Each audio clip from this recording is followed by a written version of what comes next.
إن الحمد لله نحمده ونستعينه ونستغفره ونعوذ بالله من شرور أنفسنا ومن سيئات أعمالنا من يهده الله فلا مضل له ومن يضلله فلا هادي له وأشهد أن لا إله إلا الله وحده لا شريك له وأشهد أن محمدا عبد الله ورسوله أما بعد فإن خير الحديث كتاب الله وخير الهدي هدي محمد صلى الله عليه وسلم قال الله سبحانه وتعالى يا أيها الذين آمنوا كونوا قوامين بالقسط شهداء لله ولو على أنفسكم أو الوالدين والأقربين إن يكن غنيا أو فقيرا فالله أولى بهما فلا تتبعوا الهوى أن تعدلوا وإن تلووا أو تعرضوا فإن الله كان بما تعملون خبيرا وقال رسول الله صلى الله عليه وسلم أن ابن مسعود قال قال رسول الله صلى الله عليه وسلم عليكم بالصدق فإن الصدق يهدي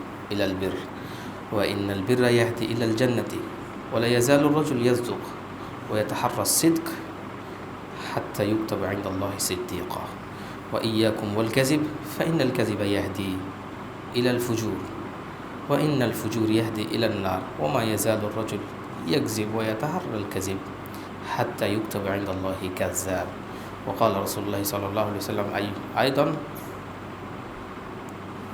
عن كعب بن أجرة خرج علينا رسول الله صلى الله عليه وسلم ونحن 9 فقال إنه سيكون بعدي أمراء من صدقهم بكذبهم وعانهم على ظلمهم فليس مني ولست منهم وليس بوارد على الحوض ومن لم يصدقهم بكذبهم ولم يعنهم على ظلمهم فهو مني وأنا منهم وهو وارد على الحوض صدق رسول الله صلى الله عليه وسلم وصدق الله العظيم সমস্ত প্রশংসা নিবেদন করছি মহান রব্বুল ইজ্জত ওয়াল জালালের দরবারে, যিনি আমাদেরকে মানুষ হিসেবে সৃষ্টি করেছেন, আমাদেরকে আকল বুদ্ধি দিয়েছেন এবং এই আকল বুদ্ধি দিয়েছেন আল্লাহর যে রেভেলেশন কোরআন এবং নবী সাল্লাল্লাহু আলাইহি ওয়াসাল্লাম কোরআনের যে এক্সপ্লেনেশন হাদিস, সেগুলোকে বোঝার জন্য, সেগুলোকে মানার জন্য আল্লাহ আমাদেরকে সবাইকে আকল দিয়েছেন, মানুষ হিসেবে তৈরি করেছেন, স্বাধীন মানুষ হিসেবে তৈরি করেছেন। আল্লাহর দরবারে বলি আলহামদুলিল্লাহ। দুরুদ এবং তাসলিম সেই নবী আল্লাহর প্রেরিত বান্দা রাসূলুল্লাহ সাল্লাল্লাহু আলাইহি ওয়াসাল্লামের প্রতি। আল্লাহুম্মা সাল্লি আলাইহি আল্লাহুম্মা বারিক আলাইহি। এবং সেই সব সাহাবী রিদওয়ানুল্লাহি আজমাইন যারা তার দ্বীনের ঝান্ডা বহন করে সারা পৃথিবীতে এই দিনটা পৌঁছে দিয়েছেন, কারো ভয় না করে, কারো তোষামোদি না করে। আল্লাহ সুবহানাহু ওয়া তাআলা কোরআনে সর্বত্র জুলম, পৃথিবীতে যুগে যুগে ফেরাউন আসবে, ফেরাউনরা থাকবে, জুলম হবে, এটা আল্লাহ সুবহানাহু ওয়া তাআলা কোরআনে যুগে যুগে বলেছেন। যুগে যুগে ফেরাউনের মতো লোক আসবে, নমরুদের মতো লোক আসবে, কিন্তু আল্লাহ এটাও বলেছেন যে যদি ফেরাউন থাকে তাহলে মূসার মতো লোকও থাকে, যদি নমরুদ থাকে তাহলে ইব্রাহিম আলাইহিস সালাম থাকে, আবু জাহল যদি থাকে রাসূলুল্লাহ সাল্লাল্লাহু আলাইহি ওয়াসাল্লাম থাকবেন। আজ এই মিম্বারে দাঁড়িয়ে আমরা স্মরণ করছি ওই সব শহীদদের যারা রাইফেলের সামনে, পুলিশের গুলির সামনে বুক চিতিয়ে টান টান বুকে দাঁড়িয়েছিল সেই আবু সাঈদ রাহিমাহুল্লাহ।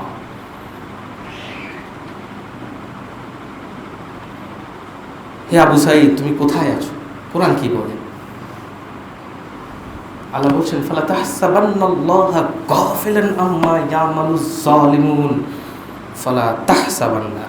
তাহসাবান্না এটার মধ্যে নুনের তাওকীদ, যে তুমি ভাইবো না 2 বার, তো কিছুতেই ভাইবো না যে জালিমরা যা করে এটার ব্যাপারে আল্লাহ অসচেতন, আল্লাহ জানেন, এটা তুমি কোনোদিন ভাইবো না।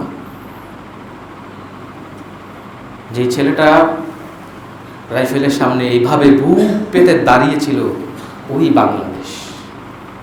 ওর জায়গা কোথায়? আপনি কি মনে করছেন ও সব হারিয়ে ফেলেছে? না। আল্লাহ উহুদের যুদ্ধে প্রায় 10% লোক মারা গিয়েছে মদিনাতে। মানে ধরেন 700-800 লোক একটা কমিউনিটির মধ্যে 10% চলে গেলে কীরকম হয়? বিশাল একটা সংখ্যা। এখন দেখেন আল্লাহ তাদেরকে কি বলতেছেন যে যারা শহীদ হয়েছে তাদের ব্যাপারে কি চিন্তাটা,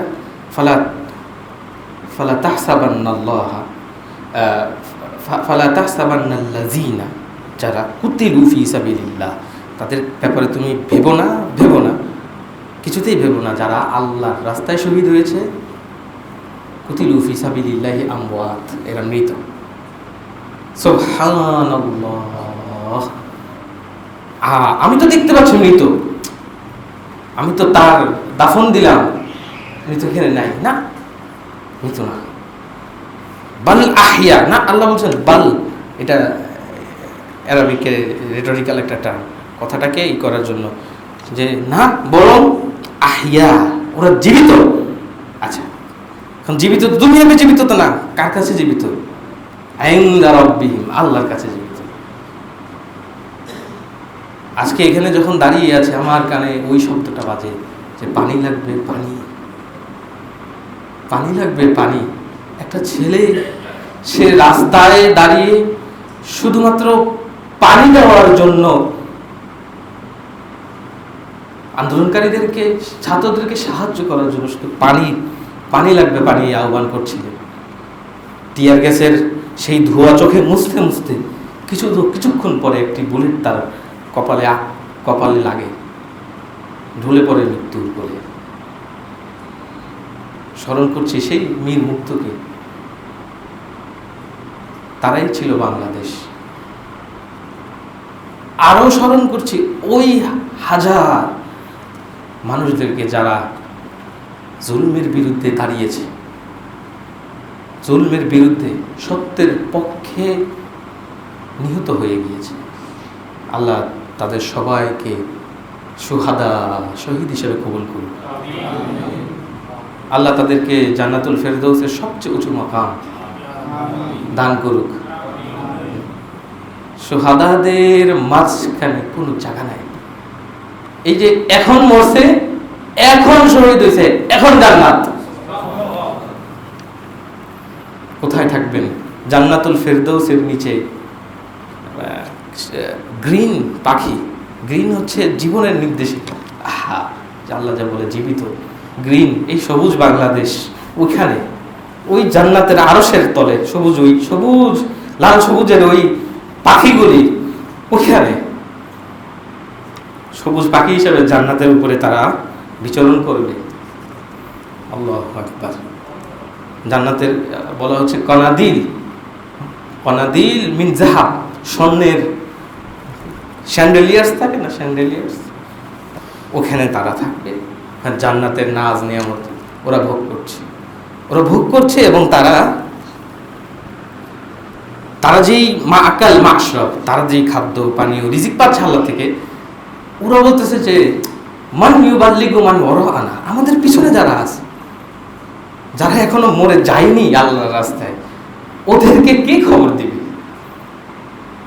তখন আল্লাহ বলেছে আচ্ছা আমি দায়িত্ব নিচ্ছি, ওদেরকে খবর দিব। আনা সাউবাল্লিগুহুম, তো ওদের অবস্থা কি? তখন আল্লাহ আয়াত নাযিল করলেন, ফালা তাহসাবান্নাল্লাযীনা কুতিলু ফী সাবিলিল্লাহি আমওয়াত, তোমরা কিছুতেই ভেবো না যারা আল্লাহর রাস্তায় শহীদ হয়েছে তারা মৃত না, তারা মৃত না, তারা জীবিত, তারা আল্লাহর কাছে জীবিত। আমাদের স্বাধীনতা যেভাবে অর্জন হয়েছিল ৭১ সালে, জুলুমের বিরুদ্ধে লড়াই ছিল সেটা। সেই লড়াইয়ে আমাদের উপরে জুলুম করছিল পাকিস্তানি এক হানাদার দোসরেরা। এখন আমরা যেই স্বাধীনতা পেয়েছি, সেই স্বাধীনতা ছিল এক স্বৈরাচার, একটা মাফিয়া, ম্যাসিভ মাফিয়া রেজিম, যাকে শুধু টাইরেন্ট বা ডিক্টেটর বলা যায়, ছোট হয়ে যায়, কথাটা খুব ক্ষুদ্র হয়ে যায়। এই মেম্বার থেকে দাঁড়িয়ে আরো স্মরণ করছি ওই সব মাদ্রাসার ছেলেরা যারা 2013 সালের 5ই মে তাদেরকে রাত 3টার দিকে, আমি ছিলাম রাত 3টার দিকে ক্র্যাকডাউন শুরু হলো। কত মানুষ মারা গিয়েছে আল্লাহ ভালো জানে, because the records have been erased. ওখানে পানি দিয়ে পরের দিন ধোয়া হলো, কি পরিমাণ লাশ গড নোস, বাট অ্যাটলিস্ট আমরা আশা করতে পারি নট মোর দেন মানে নট লেস দেন 500, 500 কম না, মেবি আরও বেশি, হু নোস। আমরা আল জাজিরা রিপোর্ট দেখেছি, যেখানে একজন কবরের খাদেম দেখাচ্ছিলেন যে এখানে অনেক মাদ্রাসা ছাত্রদেরকে কবর দেওয়া হয়েছে। আমরা কিছুদিন আগে একটি খবর শুনেছি যে মাতুইল, যেখানে আপনার ডাম্প করা হয়, ময়লা ডাম্প করা হয়, ওখানে লাশ ক্রাশ করে ফেলা হয়েছে। কিছু ব্যক্তিরা যারা সাক্ষী ছিলেন তারা লিখেছেন, আল্লাহু আলাম। কিন্তু আমরা আমাদের এই যে শহীদ ভাইয়েরা, আমরা যদি আজকে মুক্তি পেয়ে থাকি, তাহলে আমরা এটা পেয়েছি, যাদের হাত ধরে পেয়েছি তারা হচ্ছে এই শহীদ ভাইয়েরা। আপনারা তাদেরকে ভুলে যাবেন না। আপনারা যদি মনে করেন যে শুধুমাত্র জুলাই ম্যাসাকারের শহীদরাই হচ্ছে এই যুদ্ধের নায়ক, তাহলে ভুল হবে। প্রত্যেকটা ব্যক্তি যে একটা কলম লিখেছিল, প্রত্যেকটা ব্যক্তি যে একটা প্রতিবাদ বাক্য বলেছিল, প্রত্যেকটা ব্যক্তি যে ঘরে কান্না করছিল, আমি 4 আগস্ট রাত্রে 2টার সময় যায় নামাজে, এ আল্লাহ, প্রত্যেকটা অশ্রু জল, যারা দোয়া করছিল আল্লাহ মুক্তি চায়, এই স্বাধীনতা প্রত্যেকেরই, বলেন আলহামদুলিল্লাহ। এটা আমাদের একার কারণ না, এটা সকলের। এখন আসেন, এই যে আপনার এই যে ম্যাসাকারগুলা, রক্তপাত, আমরা আরো স্মরণ করি আমাদের 57 জন মিলিটারি অফিসার, যারা কোনো সাধারণ মানুষ না, একটা সাধারণ মানুষ আর একটা মিলিটারি অফিসার সেম না, অনেক যোগ্যতা সম্পন্ন 57 জন মিলিটারি অফিসার, বিভিন্ন বাহিনী থেকে তাদেরকে কি বলে এটাকে, তাদেরকে ট্রান্সফার করা হয়েছে বিডিআর মিউটিনির আগে। I don't know how you call it a mutiny. It was a mass killing, and we know who are the perpetrators of this.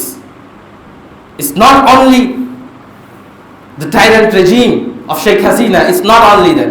We know that we have a country who is more tyrant or equally tyrant as Sheikh Hasina, and they were the perpetrators of this BDR mutiny. ঠিক কিনা?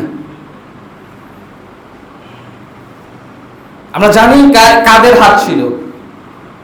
আসেন, এখন অনেক কিছু হয়ে গিয়েছে, আমরা অতীত চর্চা করে কান্নাকাটি করে তো লাভ নাই, কিন্তু হোয়াট টু ডু, কিছু তো করতে হবে। তো সর্বপ্রথম যাদের হাতে রক্ত, যারা গণহত্যার আদেশকারী, ওদেরকে বিচারের আওতায় আনতে হবে। And let me repeat, not by a kangaroo court. যে কোর্টে বলে যে আপনি খাড়াইয়া যাবেন, আমি বসায় দেব, ওই ধরনের কোর্টে কোনো বিচার হতে পারে না, ঠিক কি না? We need a complete change of the judiciary system. ফ্যাসিবাদের দোষর যত আইন প্রণেতা আছে, সবাইকে একে একে পদত্যাগ করাতে হবে। অনেকে করেছেন, কিন্তু আমরা জানি যে এখনো আছে। আমরা দাবি তুলতেই থাকব। এই সরকার, অন্তর্বর্তী সরকারকে, ইন্টারিম গভর্নমেন্টকে আমরা স্বাগত জানাই, ডক্টর ইউনূসকে আমরা স্বাগত জানাই, দেশের একজন স্বনামধন্য ব্যক্তি, নোবেল লরিয়েট। কিন্তু যত দ্রুত এই বিচার শুরু করা যাবে, অত দ্রুত দেশের মানুষ শান্তি পাবে। বিচারবিহীন একটা দেশ চলতে পারে না। সর্বপ্রথম আমরা জুলাই ম্যাসাকারের বিচার চাচ্ছি। By hook or crook you have to start this. এটার জন্য যদি স্পেশাল ট্রাইব্যুনাল করা লাগে, করতে হবে। নর্মাল প্রসেসে যেটা 10 বছর 20 বছর লাগবে, স্পেশাল ট্রাইব্যুনালে যদি কম সময় লাগে, then be it. We need a special tribunal for that, যেটা স্পেশাল ট্রাইব্যুনালে যেখানে এই কনভিক্টেডদের যারা সরাসরি ক্রস ফায়ারের সাথে যুক্ত, যারা যারা ওপেন ফায়ারের নির্দেশ দিয়ে গিয়েছেন, ওইসব আর্মি জেনারেলসরা, ওইসব পুলিশের ব্যক্তিরা যারা ওপেন ফায়ার করেছেন সবাইকে চিহ্নিত করতে হবে এবং দ্রুততম সময়ে এটার বিচার করতেই হবে। আনটিল এন্ড আনলেস বিচার না হচ্ছে, অত রক্তের দাগ না শুকাচ্ছে, তার আগে অন্য কোনো কথা নয়, ঠিক না? আমরা সরকারের কাছে দাবি জানাবো, আপনারা এটা শুরু করবেন, তবে আপনাদের কাছে একটা দাবি জানাবো, সরকারকে হেল্প করবেন। আছি ইনশাআল্লাহ, আছি ইনশাআল্লাহ ডক্টর ইউনূসের সাথে ইনশাআল্লাহ। কেন হেল্প করবো? বিকজ এখন খুব নাজুক একটা পরিস্থিতি আমাদের সামনে। We have to help them, we have to help them. Without that না, পারবে না ওনারা। আপনারা যদি বারবার পরিস্থিতি মানে করতে চান, দাবি দেওয়া, নানান রকম দাবি দেওয়া, না, একটু সবর করেন, একটু সবর করেন। আমাদের সিনিয়র আজহারি ভাই মিজানুর রহমান আজহারি উনি গতকালকে বলেছেন, একটু সবর করেন। 15 years of mess, আপনারা বুঝেন, 15 years of mess, যা তা শাসন। আমাদের ডক্টর ইউনূস বলেছেন সব লটর পটর অবস্থা, চিটাঙ্গের ভাষায়। আপনি যেখানে হাত দিবেন কোনো জায়গায় আপনি কোনো নিয়ম শৃঙ্খলা কিছু পাবেন না, কোনো জায়গায় আইনের শাসন নেই। সো আমি আজকে কিছু প্রস্তাবনা রাখতে চাই। মানুষ ছোট, কিন্তু প্রস্তাবনা তো রাখতেই পারি নাকি? আমরা তো স্বাধীন দেশের নাগরিক। আচ্ছা, স্বাধীনতা তো আমরা রক্ষা করতে চাই, এই কারণেই আমি আমার ফ্রিডম অফ স্পিচে বিশ্বাস করি যে আই হ্যাভ সাম ফ্রিডম। আমি আমার কথা বলতে পারি, you may accept it, you may not accept it, that's upon you, that's upon the government, but let me tell what I want to tell. সেটা হচ্ছে যে প্রথমত এই বিচারের কার্যক্রম শুরু করা, যারা শহীদ হয়েছেন, অ্যাটলিস্ট জুলাই ম্যাসাকারে যারা শহীদ হয়েছেন তাদের যত দ্রুত সম্ভব চিকিৎসার অধীনে আনা। এখনও কিন্তু খুব গুড ডেভেলপমেন্ট আমরা এই জায়গায় দেখছি না, এই জায়গায় আমরা ডেভেলপমেন্ট চাচ্ছি এবং আপনাদেরকে আহ্বান করছি যে আপনারা হাসপাতালে যান। ইনশাল্লাহ আমি শুরু করবো, আমি মাত্র আসছি বাংলাদেশে, ইনশাল্লাহ আমরা শুরু করবো। হাসপাতালে যাবো, যার যে হেল্প লাগে পকেটের টাকা দিয়ে করবো ইনশাল্লাহ। দেশটা আমার, দেশটা আমাদের, দেশ কার? দেশটা কার? আমাদের। তাহলে আমাদেরকে দায়িত্ব নিতে হবে। আচ্ছা, তো বিচারের বিষয়টা গেল, এখন আমাদেরকে কিছু স্টেপ ফলো করতে হবে। এই স্টেপগুলো আসলে নিলে আমি মনে করি যে বাংলাদেশের ভবিষ্যৎটা ভালো হবে, আর নাইলে জেলাও সেই কুদুর দিকে আমরা কিন্তু অলরেডি আগানো শুরু করেছি। সেটা হচ্ছে যে এই যে আন্দোলনটা ছাত্ররা করলো, এই আন্দোলনের ভিতরে দুইটা মেজর পয়েন্ট আমি লক্ষ্য করছি। একটা হচ্ছে মেরিটোক্রেসি, মেধা, মানে চাকরি হবে, শিক্ষকতা, শিক্ষকের জায়গায় যাবেন, পুলিশের জায়গায় যাবেন, বিসিএস ক্যাডাররা পরীক্ষা দিয়ে তাদের সরকারি চাকরি তারা পাবেন। কিসের ভিত্তিতে? মেধার ভিত্তিতে, কোটার ভিত্তিতে না। তো এটা একটা বৈষম্য বিরোধী আন্দোলন। বাংলাদেশে আমরা জানতাম যে বৈষম্য বেড়েই চলছে, বাংলাদেশে ধনকূপের সংখ্যা বেড়েই চলছিল।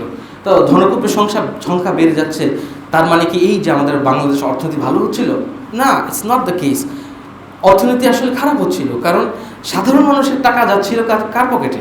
কিছু দুর্বৃত্তের পকেটে যাচ্ছিল। একজন ব্যক্তি সালমান এফ রহমান, তার কাছে কত হাজার, কয়টা ব্যাংকের, 6টা ব্যাংকের 36,000 কোটি টাকা ঋণ খেলাপি, না নাকি? Can you imagine? আমরা একটা জিনিস উইটনেস করেছি যে বাংলাদেশে 10 to 20% মানুষের বাংলাদেশের 60%-এর মালিকানা ছিল। আমরা সবাই এটা ফিল করতেছিলাম। সো আমাদেরকে রুল অফ লর দিকে আগাতে হবে, বিচার ব্যবস্থাটাকে সাজাতে হবে। বিচার ব্যবস্থার ভিতরে যারা ফ্যাসিবাদের দোষর ছিল ওদেরকে পদত্যাগ করতে বাধ্য করতে হবে, এবং ভালো মানুষ উইথ ব্যাকবোন, যাদের সত্যের প্রতি দায়বদ্ধতা আছে, সত্য মানুষ, ভালো মানুষ, এদেরকে আমাদের ওখানে প্লেস করতে হবে।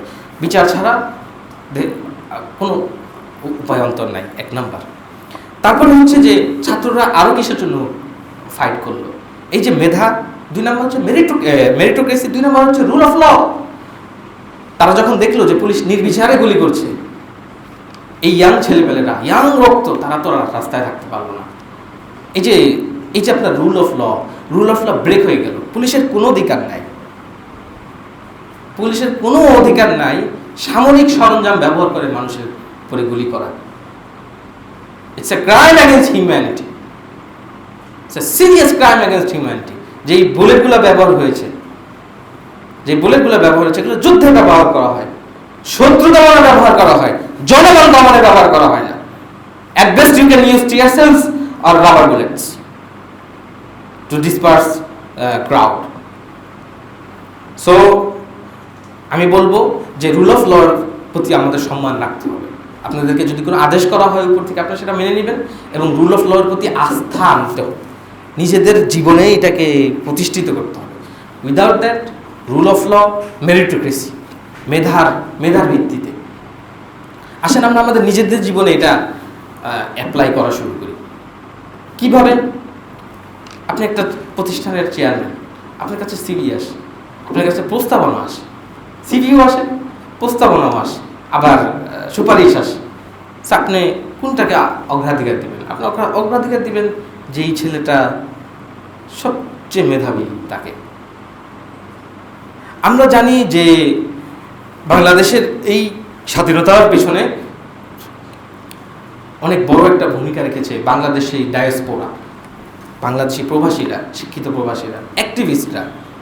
তারা দেশে আসতে চায়, কিন্তু আপনার নেতৃত্বের জন্য আপনি তাদেরকে জায়গা দিবেন না, এটা হয় না। আপনি যদি মেরিটোক্রেসিতে বিশ্বাস করেন তাহলে ওনাকে আগায় দেন। যারা বড় বড় এত শ্রম দিয়েছে তাদেরকে একটা নেতৃত্ব স্থান দেন না। আপনার নেতৃত্ব যাবে না, ইনশাআল্লাহ আপনার রাজনৈতিক নেতৃত্ব যাবে না, আপনি তাদেরকে দেন। বিকজ উই নো তাদের যোগ্যতা অনেক বেশি। বাংলাদেশি ডায়াসপোরা যারা, তারা অনেক পরিশ্রম করেছে, আনইমাজিনেবল পরিশ্রম, যেটা দেশে বসে কেউ করতে পারে না। ওই লোকগুলো যখন আসবে আপনি ওদেরকে ভিড়তে দিবেন না, আসতে দিবেন না। So how do claim? কিভাবে বলেন যে হ্যাঁ আমরা মেধাটা বিশ্বাস করি না? যারা আসবে বলবেন যে আসেন স্যার, আপনি আসেন, আপনি আমাদের এটার উপদেষ্টা, আপনারা আসেন, তাই না? আচ্ছা, তো এখন কথা হচ্ছে কি যে এই যে দেখেন এই সিস্টেমগুলো আমাদের দেশে, law and order, court system, justice system, এই জিনিসগুলো ভেঙে পড়তেছে। এগুলার অন্যতম কারণ কি? মিথ্যা। আমরা মিথ্যাকে প্রশ্রয় দিতে দিতে এমন একটা পর্যায়ে চলে গিয়েছিলাম, মিথ্যাকে মানতে যে একটা সময় আমাদের দাবি, আমরা কিছু বলতে চাই না, সেই বলার সুযোগটা ছিল না। তো এখন আমরা তার বিপরীতটা করব, আমরা সত্যের পক্ষে সবসময় থাকব, সবসময় সত্য বচন। তো আমাদের দেশের ইনস্টিটিউশনগুলোকে আপনার জায়গা আনা, যেমন পুলিশ, তাদের মধ্যে যারা ছিল তাদের সঠিক বিচার করা, যারা ওপেন ফায়ার করেছে, ছাত্রদেরকে মেরেছে, ইত্যাদি ইত্যাদি। আর এরপরে দেখেন মোস্ট ইম্পর্টেন্ট এই কথাগুলো হলো তাত্ত্বিক, কিন্তু আপনি ল অ্যান্ড অর্ডার চান, আপনি বিচার ব্যবস্থা, স্বাধীন বিচার ব্যবস্থা চান, আপনি মিডিয়া স্বাধীন চান, আপনাকে একটা প্রক্রিয়াতে তো এটা আসতে হবে। এই চেক অ্যান্ড ব্যালেন্সের প্রক্রিয়াটা আমাদের দেশে অনেক দিন ধরে ছিল, অনেক সময় চর্চিত হয়েছে, কিন্তু গত 15 বছরে এই জিনিসটা, এই প্রক্রিয়াটা চর্চা হয় নাই, যে এই প্রক্রিয়াটা হচ্ছে ডেমোক্রেসি, গণতন্ত্র। আচ্ছা, গণতন্ত্র বলতে আপনি কি বুঝান? আপনার অনেকে হয়তো আমাকে অ্যাটাক করবেন, ইসলামিক অনেক ব্যক্তিরাই আমাকে বলবেন যে উনি মিম্বারে দাঁড়িয়ে গণতন্ত্রের কথা বলছে, খেলাফতের কথা বলছে না, বুঝছেন না? না, আমি একটা প্যালিটেবল সলিউশনের কথা বলছি। প্যালিটেবল, প্র্যাগম্যাটিক, মানে যেটা বাস্তবমুখিতা আর খেলাফত কায়েম করে ফেলা, ইসলামিক রাষ্ট্র বানায় ফেলা, হুঙ্কার দেওয়া, এটার মধ্যে অনেক পার্থক্য আছে। আমাদের বাস্তবমুখী সমাধান হচ্ছে, দেখেন 15 বছর, আমার বয়স প্রায় অ্যারাউন্ড 30, আমি মাত্র একবার ভোট দিয়েছি, একবার, মাত্র অনলি ওয়ান 18-এর পরে একবার ভোট দিয়েছে। আমরা ভোট দিই না কতদিন? তো দেখেন, আমরা যদি ইলেকট্রাল সিস্টেমটাকে by hook or crook in place রাখতে পারি, ধরেন বাংলাদেশে এখন সংস্কারের কাজ আছে, এখন যদি আপনি নির্বাচন দেন, মানুষ বলবে কি যে বিএনপির ল্যান্ডস্লাইড ভিক্টরি হবে। সো বিএনপির যদি ল্যান্ডস্লাইড ভিক্টরি হয়, সে 2/3 মেজরিটি পায়, তাহলে সংবিধান ওর কাছে মোয়া। ও কালকে সংবিধান চেঞ্জ করবে, বলবে তত্ত্বাবধায়ক সরকারের দরকার নাই। এটা বিএনপি বলে কথা না, যে কোনো দল, তাকে যদি আপনি সুযোগ দেন 2/3 মেজরিটির বেশি পাওয়ার, এতগুলি সিট পাওয়ার, তাহলে যে কোনো দল এটা করবে। প্রত্যেকটা মানুষের ভিতরে একটা ফেরাউন আছে। এই কাজটাই গত 15 বছর আওয়ামী লীগ করেছে। 2005-এর নির্বাচনের পরে 2018 নির্বাচন, 18 নির্বাচনের পরে লাস্টলি একটা ডামি নির্বাচন, without any participation of people. আপনারা আপনাদের জীবনে ভোটকে, ভোটিং রাইটটাকে একটা ফান্ডামেন্টাল রাইট হিসেবে ভাবেন, ঠিক আছে? ইনশাআল্লাহ আপনি ভোটকে একটা ফান্ডামেন্টাল রাইট, আপনি মানুষ হিসেবে বেঁচে থাকার জন্য যে মনে করেন যে এটা আমার রাইট, আমি মানুষ হিসেবে বেঁচে থাকতে চাই, আমি আমার বাক স্বাধীনতা চাই, তাহলে আপনাকে মনে করতে হবে যে voting is my fundamental right. আপনার পেটে খাবার থাকুক আর না থাকুক, বাট আপনি যদি দেখেন যে আপনার ভোটিং সিস্টেমকে আপনি ইলেকট্রাল সিস্টেম চর্চা করতে পারতেছেন না, আপনি সেখানে রুখে দাঁড়ান, যেই আসুক সামনে। আমরা একটা উজ্জ্বল বাংলাদেশ, উজ্জ্বল ভবিষ্যৎ দেখতে চাই। বেসিক, আমি ডেমোক্রেসির অনেকগুলো শাখা আছে, জাস্ট বিসমিল্লাহ শাখাটা আমি মনে করি যে মোর দেন এনাফ। সেটা হচ্ছে free and fair election every 5 years. অবাধ নির্বাচন প্রত্যেক কয় বছর? 5 বছর। কে প্রার্থী আসবে, কাকে আমি ভোট দিব, উই উইল ডিসাইড, আমরা ডিসাইড করব। বাট এই নীতি ইনস্টল করতেই হবে এই দেশে। তারপরে বিলিভ মি, দেখেন এই দেশের অর্থনীতি আর আগায় কিনা। আপনারা এখন ধরেন আপনি রাস্তাঘাট সাফ করতেছে ছেলেরা, কিছু আবেগ তো আছেই, কিছুদিন ট্রাফিকের কাজ করছে, এখন কোথায় ওনারা, তাই না? আপনি যতক্ষণ পর্যন্ত সিস্টেম ইনস্টল না করবেন এবং ওইটার জন্য ফাইট না করবেন, ততক্ষণ পর্যন্ত আপনি দেশে পরিবর্তন আনতে পারবেন না। সরি টু সে, আপনি যতক্ষণ পর্যন্ত অ্যাটলিস্ট এই বেসিক জিনিসটা প্রত্যেক 5 বছর পর ভোট হবে, এবং বাই হুক অর ক্রুক, তত্ত্বাবধায়ক সরকারের মাধ্যমে রাখি বা ইলেকশন কমিশনকে আমরা রোবাস্ট রাখার মাধ্যমে রাখি, যেইভাবে হোক নির্বাচন 5 বছর পর হবে ইনশাআল্লাহ। এই দাবির জন্য আসি আমরা ইনশাআল্লাহ, এটা কনফার্ম করতেই হবে। দেন আপনার এই যে দেখেন ল অ্যান্ড অর্ডার, এটা ঠিক হবে। ল অ্যান্ড অর্ডারে তো ওখানে ভালো মানুষ যাওয়ার জন্য তো উই হ্যাভ টু পার্টিসিপেট। আপনি পার্টিসিপেশন কালকে বন্ধ করে দেন, ওখানে কারা থাকবে?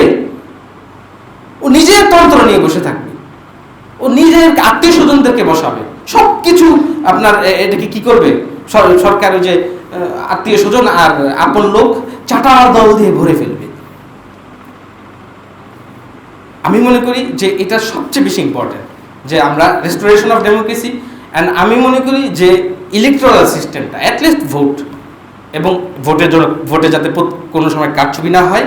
হ্যাঁ, ভোট যারা ইলেকশন কমিশন হবে তারা থাকবে স্বাধীন, এবং তত্ত্বাবধায়ক সরকারের সিস্টেমটাকে আমরা রিস্টোর করতে চাই। প্রত্যেক 5 বছর পরে তত্ত্বাবধায়ক সরকার যারা নিউট্রাল হবে তারা ভোট দিয়ে আবার চলে যাবে। আচ্ছা, দ্বিতীয় জিনিসটা আমি যেটা খুব লক্ষ্য করেছি সেটা হচ্ছে, আপনারা বলতে পারবেন যে এই মিম্বারে যারা বলবে খেলাফত, সে বলবে যে হ্যাঁ ইসলামের শত্রুরা হুঁশিয়ার সাবধান, হ্যাঁ এইটা ভাঙ্গো, মূর্তি ভাঙ্গো, এটা না। শোনেন, ইসলাম আসবে, একটু অপেক্ষা করেন, এই 10টা বছর অপেক্ষা করেন। ইসলামিক পার্টি যারা আছে আপনারা কাজ দেখান, মানুষ সব ভালো দিতে পারবে, আপনাকে গদিতে নিয়ে বসায় থাকবে ইনশাআল্লাহ। হুমকি দামকি কিছু লাগবে না, but work for your nation, stop talking and work for your nation. অনেক অ্যাডভান্সমেন্ট হয়েছে আমাদের মুসলিম প্রতিনিধিত্ব, আমাদের একজন মানে একবার সরাসরি আলেম বলা যায় এরকম একজন ব্যক্তি ধর্ম মন্ত্রণালয় আছে। আপনারা কম ইসলাম নাকি? গ্রেট অ্যাডভান্সমেন্ট, এবং উনি 3 ভাষায় শিক্ষিত একটা মানুষ, তাই না? আগে দেখছেন এরকম? It's advancement.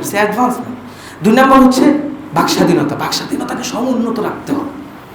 এই যে আমি মিম্বারে দাঁড়াইলাম না, এইখানে আমি যে বললাম, আমি বলবো এটা, আমি বলবো ওইটা, আমি হাদিস বলবো, আমি কোরআন বলবো, আমি কথায় কথায় রাজনীতি বলবো, আমি কথায় কথায় অর্থনীতি বলবো, আমি আমার কথায় কথায় কবিতা বলবো। যে যে যে যে চারুকলায় কিছু আঁকতে চায় সে আঁকবে, যে ক্যালিগ্রাফি আঁকতে চায় সে আঁকবে, যে স্বাধীনতার চিত্র আঁকতে চায় সে আঁকবে, যে যে নিউজ হেডলাইন করতে চায় যে সাগরুনির কি হয়েছিল সে তা করবে।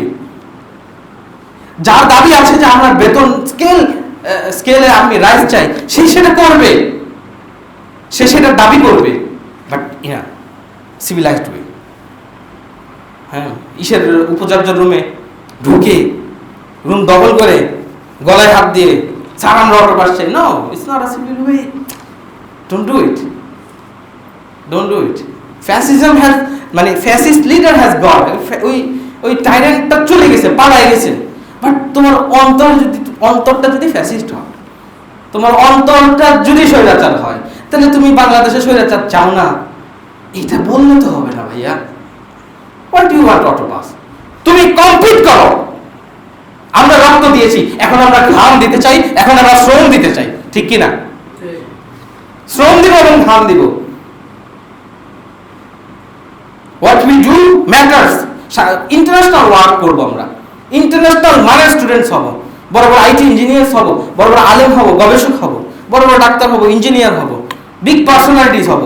We need 10, 20, 30 personalities like Dr. Muhammad Yunus.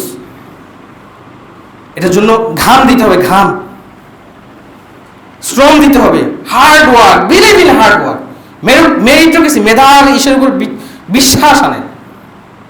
এই যে ইমাম আমরা নিয়োগ দিই, মুয়াজ্জিন নিয়োগ দিই, লেখেন কত কত কত দিনের জন্য, কত মাসের জন্য, ওনাকে তার শিক্ষা অনুযায়ী একটা বেতন দেন। একজন ইমাম হচ্ছে মাস্টার্স পাস, সে যদি কামিল করে সে masters pass, at least conventional masters pass একটা ছেলে যা পায় তার কাছাকাছি বা ওই সমান তার যোগ্যতা অনুযায়ী দেন। Why not? কেন আমরা এগুলো করবো না? এই যে ডিসক্রিমিনেশন দূর করেন মনের ভিতর থেকে, ফেরাউনটাকে জেলে ফেলে দেন। যোগ্যতার উপরে ঈমান আনেন, যোগ্যতার উপরে ঈমান আনেন।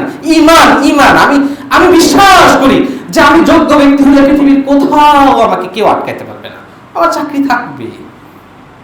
ইমাম সাহেব আপনিও যোগ্যতা অর্জন করেন, মুয়াজ্জিন সাহেব আপনারাও যোগ্যতা অর্জন করেন, খতিব সচিব সাহেবরা আপনারাও যোগ্যতা অর্জন করেন। বিশ্বাস করেন দুনিয়ার কাউকে আপনার চাটা লাগবে না, দুনিয়ার কাউকে আপনার তোয়াক্কা করা লাগবে না। If you have the real capabilities, আপনার আজকে এখানে জায়গা না হবে, ওখানে হবে।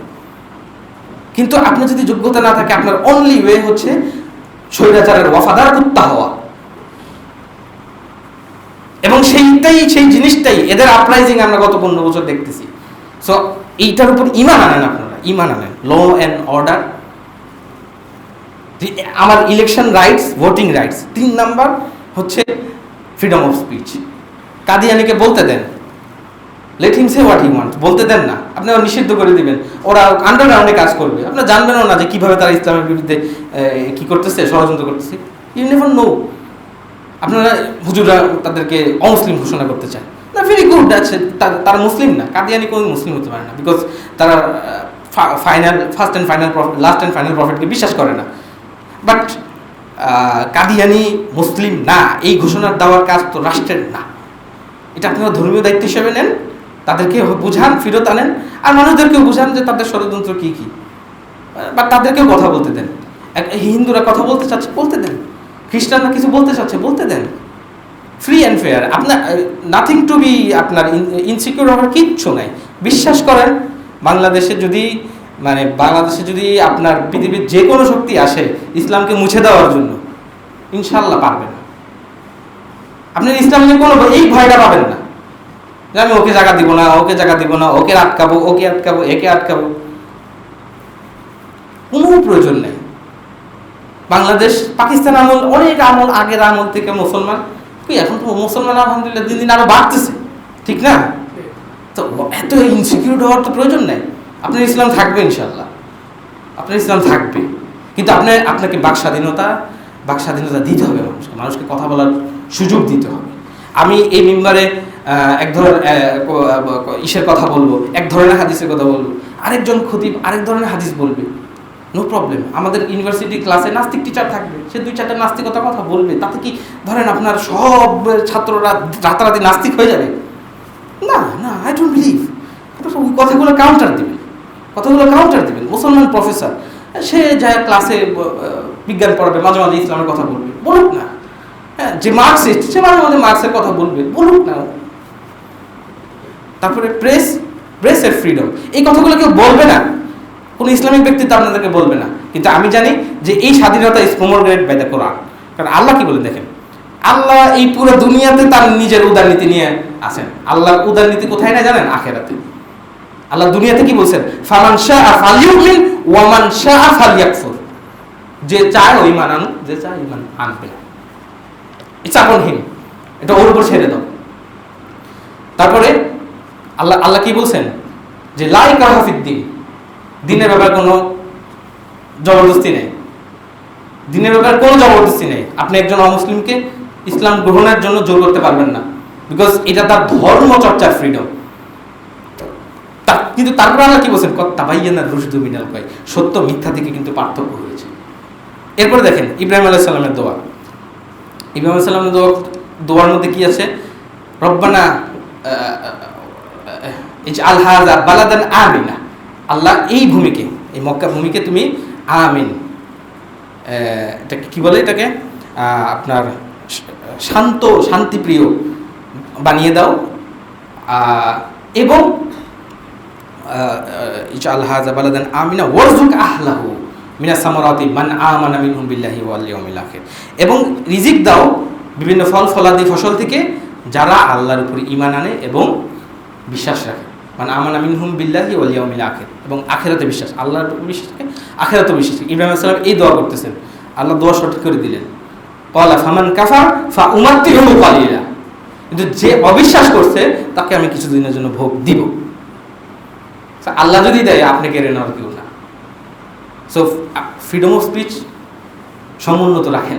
ফ্রিডম অফ স্পিচ আপনারা নিজেরা হক কথা দেখেন। হ্যাঁ, আমরা ইসলামিক পার্সপেক্টিভ থেকে what is the freedom of speech দেখেন। ইসলাম বলে যে সর্বদা সত্য কথা বলতে। ইসলামের সবচেয়ে বড় ধারা হচ্ছে আমরু বিল মারুফ ওয়া নাহি আনিল মুনকার, সত্য বলো আর মিথ্যা থেকে মানুষকে বিরত রাখা, সত্যের আদেশ মিথ্যা থেকে বিরত রাখা, এটা একটা মুসলমানের বেসিক কর্তব্য। সত্যের আদেশ করা, মিথ্যা থেকে মানুষকে বারণ করা, মিথ্যা থেকে বিরত রাখা। আর প্রফেটকে আমি গালি দিতে পারি, আমি রামকৃষ্ণ বা বৌদ্ধকে গালি দিলাম, এটা আই ডোন্ট থিঙ্ক সো যে এটা কোনো ফ্রিডম।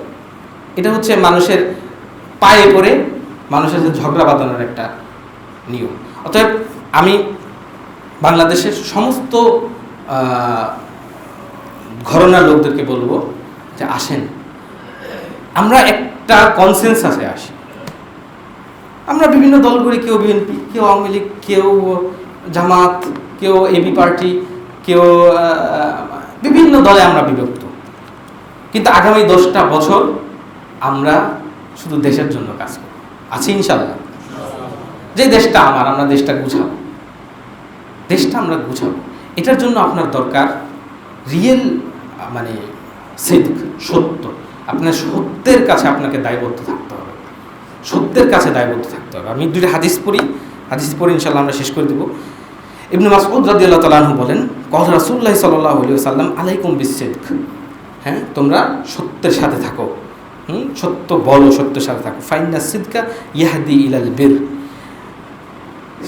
সত্য মানুষকে কিসের দিকে নেয়? বীর হচ্ছে কি?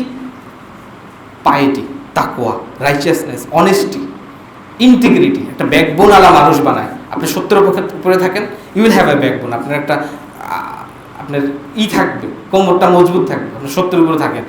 ইয়াহদি ইলাল বীর ওয়া ইন্নাল বিররা ইয়াহদি ইলাল জান্নাহ। আর এই সত্যবাদীদের উপরে থাকতে থাকতে সে যে একটা অনেস্ট ইন্টিগ্রিটি আলা মানুষ, এইটা তাকে জান্নাতে নিয়ে যাবে। আর ঠিক একই কথা আল্লাহ রাসূল উল্টাটা বলেছেন যে তোমরা মিথ্যা থেকে দূরে থাকো, মিথ্যা তোমাদেরকে ফাসেক ফাজের দুর্নীতিবাজ বানাবে এবং এটার উপর থাকতে থাকতে তোমরা জাহান্নামে চলে যাবে। সো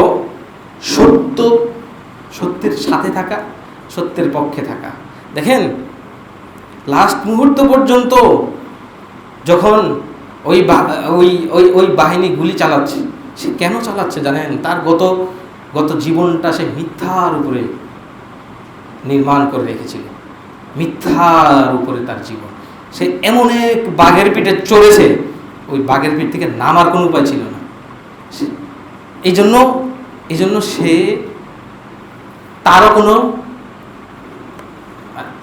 তার কোনো মানে পয়েন্ট অফ রিটার্ন ছিল না।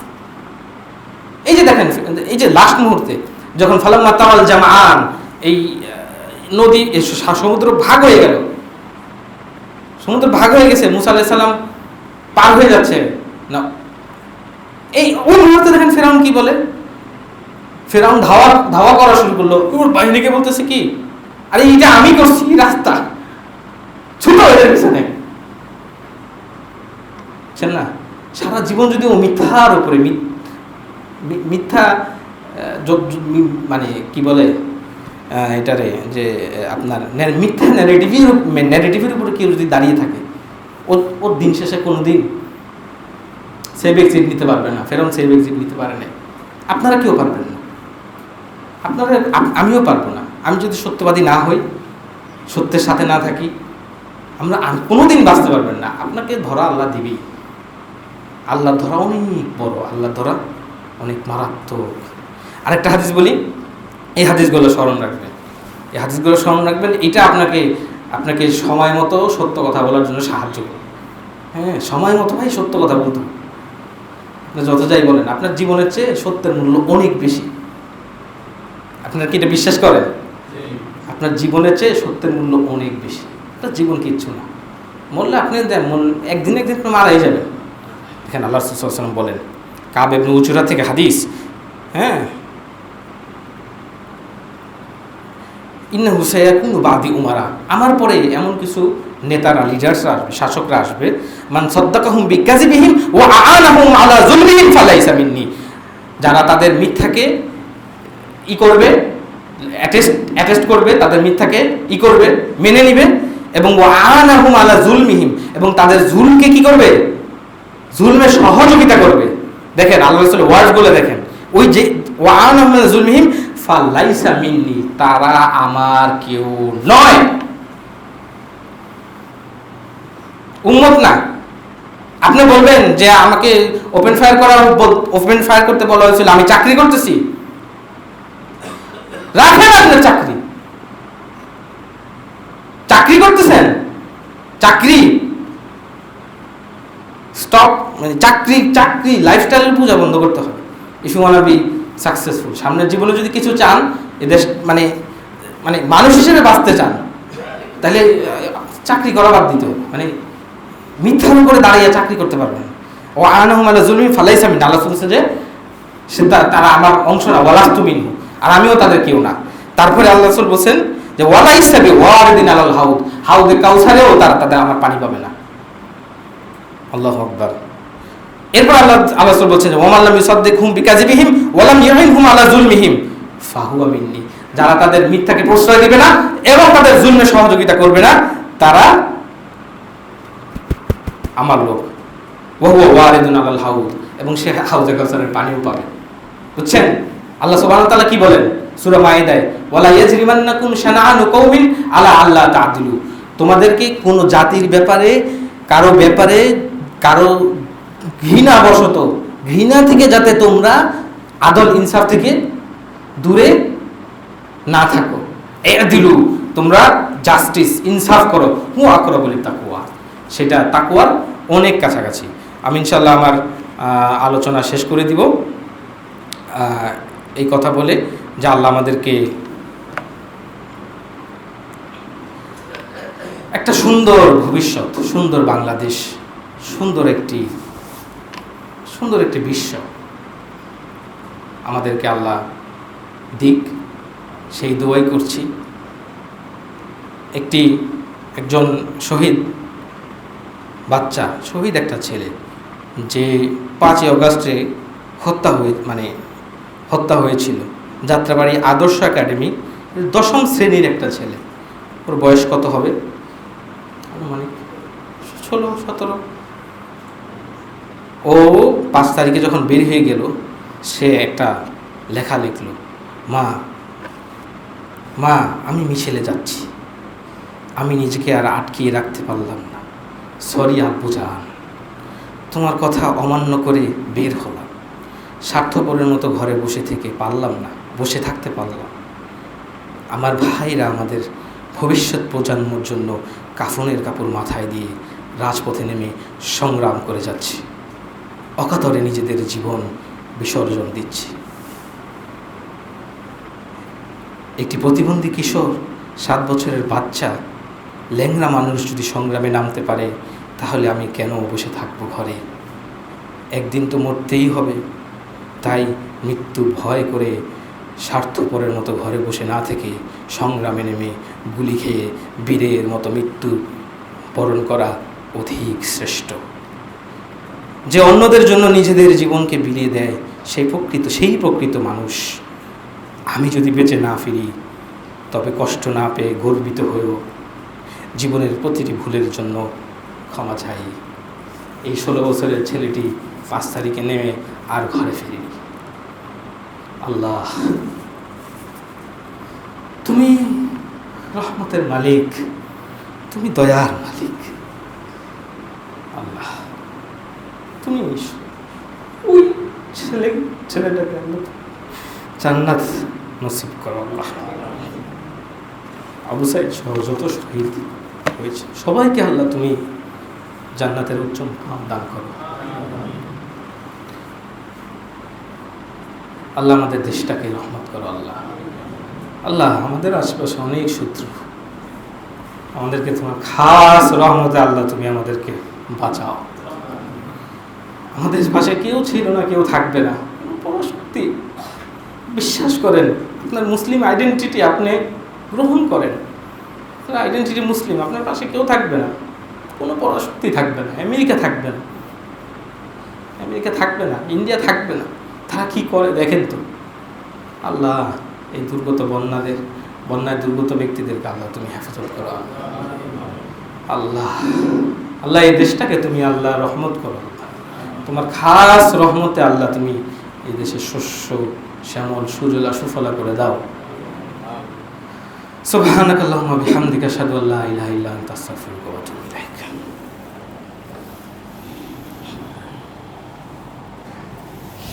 আলহামদুলিল্লাহ ওয়াসসালাতু ওয়াসসালামু আলা রাসূলিল্লাহ ওয়া আলা আলিহি ওয়া সাহবিহি আজমাইন ওয়া বা'দ। প্রিয় ভাই বোনেরা, দ্বিতীয় খুতবায় আমি সাধারণত কথা বলি না, কিন্তু মনে করছি দেশের কল্যাণে, জাতির কল্যাণে কিছু কথা বলা দরকার। সেটি হচ্ছে যে আমাদের পার্শ্ববর্তী নেইবারেরা তাদের বাঁধ খুলে দিয়ে যেভাবে আমাদেরকে নির্যাতন, পানি, জল সন্ত্রাস করছে, তার 100% নিন্দা আমরা এই মেম্বার থেকে জানাচ্ছি। ধিক্কার জানাচ্ছি ওই দেশের ফরেন পলিসিকে, ধিক্কার জানাচ্ছি। একটা দেশের foreign policy tit for tat দিয়ে চলে না। টিট ফর ট্যাট, ইট মারলে পাটকেলটি খেতে হয়, এগুলো দিয়ে একটা দেশের ফরেন পলিসি চলে না। ইউ হ্যাভ টু রিমেম্বার, তো পৃথিবীর সবচেয়ে বড় একজন মাফিয়া লিডার তোমার দেশে তুমি আশ্রয় দিয়ে রেখেছ। আমার দেশ থেকে সমস্ত রকমের সহযোগিতা এবং সব কিছু তোমরা পাবে, তবে তোমরা যা করছো তাতে আমার মনে হচ্ছে যে তোমাকে বন্ধুরাষ্ট্র বলা যায় না। আশেপাশে সব দেশের সাথে আমাদের সম্পর্ক হচ্ছে ইন্টারেস্টের সম্পর্ক, গিভ এন্ড টেকের সম্পর্ক। সেটার মধ্যে আমাদের সরকারকে অস্থিতিশীল করার জন্য তারা বানের পানি ছেড়ে দিয়ে আজ নোয়াখালীতে বিভিন্ন এলাকায় গাছ পর্যন্ত পানি, কিছু কিছু জায়গায় হেলিকপ্টার ছাড়া উদ্ধার কাজ করা যাচ্ছে না। আপনাদের প্রতি আহ্বান থাকবে যে আপনারা গুড চ্যানেলে, ভালো চ্যানেলগুলোতে, যেমন শেখ আহমদুল্লাহ ভাইয়ের আর সুন্নাহ ফাউন্ডেশন, এখানে আপনারা বন্যা দুর্গতদের জন্য দান করবেন। এবং আমাদের এই প্রতিবেশী দেশ যারা আমাদের সাথে সব সময় জুলুম এবং নির্যাতন করে আসছে, তাদের ব্যাপারে আমাদের এক ফাইনাল সিদ্ধান্ত হবে, সেটা হচ্ছে not only boycott India products, boycott India in total. ঠিক কি না? Boycott India in total. India যাব না চিকিৎসার জন্য, আছেন? কোন চিকিৎসার জন্য ইন্ডিয়া যাব না। ইন্ডিয়ান ডাক্তাররা যারা বাংলাদেশে এসে রোগী দেখে, আমি জানি না এটা আইন সিদ্ধ কিনা, আপনার ডাক্তাররা দেখবেন। হাউ কাম সে আইন লঙ্ঘন করে বাংলাদেশে রোগী দেখে? বহু জায়গা আছে ই করার মতো, ঘোরার মতো বহু জায়গা আছে, আমরা সেখানে যাব। আমরা ইন্ডিয়ান এয়ারলাইন্স বয়কট করব, আছেন ইনশাআল্লাহ? আমরা ইন্ডিয়ান সমস্ত প্রোডাক্ট বয়কট করব, আছেন ইনশাআল্লাহ? আমরা বাজারে যে জিজ্ঞেস করবো কোনটা ইন্ডিয়ান পেঁয়াজ, জানবো, তারপরে সেটা বয়কট করব, আছেন ইনশাআল্লাহ? দরকার হয় পেটে পাথর রাখবো, তাও ইন্ডিয়ান প্রোডাক্ট বয়কট করব, আছেন ইনশাআল্লাহ? আল্লাহুম্মা আমিন, আল্লাহুম্মা আমিন, আল্লাহুম্মা আমিন। আল্লাহ তুমি আমাদেরকে ক্ষমা করো। রব্বানা আতিনা ফিদ দুনিয়া হাসানা ওয়া ফিল আখিরাতি হাসানা ওয়া কিনা আযাবান নার। রব্বিরহামহুমা কামা রাব্বায়ানি সগীরা। রব্বানা আতিনা ফিদ দুনিয়া হাসানা ওয়া ফিল আখিরাতি হাসানা ওয়া কিনা আযাবান নার। আল্লাহুম্মা আলাইকা বিজ-জালিমিন, আল্লাহুম্মা আলাইকা বিজ-জালিমিন, আল্লাহুম্মা আলাইকা বিজ-জালিমিন। আল্লাহুম্মা ইহফাজিল বাংলাদেশ, আল্লাহুম্মা ইহফাজ বিলাদানা, আল্লাহুম্মা ইহফাজ বিলাদানা। আল্লাহুম্মা আনসুরিল মুজাহিদিনা ফি ফিলিস্তিন, আল্লাহুম্মা আনসুরিল মুজাহিদিনা ফি গাজ্জা, আল্লাহুম্মা আনসুরিল আওয়াম ফিল গাজ্জা। আল্লাহুম্মা ফাতহুন করিব ওয়া নাসরুম মিনাল্লাহি ওয়া ফাতহুন করিবুন ইনশাআল্লাহ। সুবহানাকাল্লাহুম্মা ওয়া বিহামদিক আশহাদু আল্লা ইলাহা ইল্লা আনতা ওয়া আতুবু ইলাইক। আকিমুস সালাহ।